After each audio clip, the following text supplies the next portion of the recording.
Hello, I'm David Chaston with 90 at 9, brought to you by interest.co.nz. This week, get everything you need to know in 90 seconds at 9 o'clock, with news of more evidence the global economy is closer to a serious long-term downturn. But first up today, there's been another satisfactory dairy auction overnight. On average, prices are up 2.2% in US dollar terms, up 3.4% in New Zealand dollar terms. Volumes sold were about the highest offered in 2020, and the most bidders of the year showed up for this one. The result was driven less by whole milk powder prices than by some ingredients, especially butter, which was up 8.4%.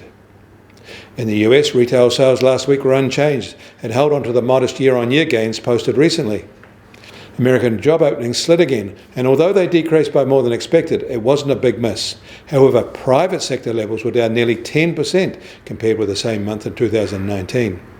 New hires were only boosted by 246,000 the federal government made, principally due to taking on temporary census workers. The American trade deficit got worse again, this data being for August, and now it's at its worst ever levels. And still no progress on fiscal relief from Congress or the administration for their ailing economy. In fact, the Fed boss warned of potentially tragic economic consequences that could result if they aren't forthcoming soon. The IMF boss issued a similar warning, although on a more global basis, and in Europe, the ECB did the same. In Australia, they have responded with a huge $107 billion new spending budget, with large tax breaks and cash for everyone. And yesterday, the RBA kept its settings unchanged, but hinted strongly it needed fiscal action to steady the Australian economy, and more action from them will come next month.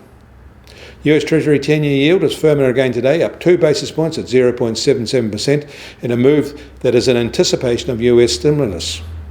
The price of gold is down $12 this morning to $1,915 an ounce. Silver has fallen 1.9% in an outsized drop. And oil prices start today firmer by $1, at just under $40.50 a barrel in the US, while the international price is up to just on $42.50 a barrel.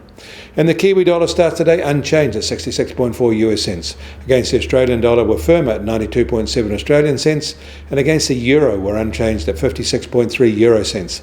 That means our trade-weighted index is still at 69.6. I'm David Chaston. That was 90 at 9, brought to you by interest.co.nz.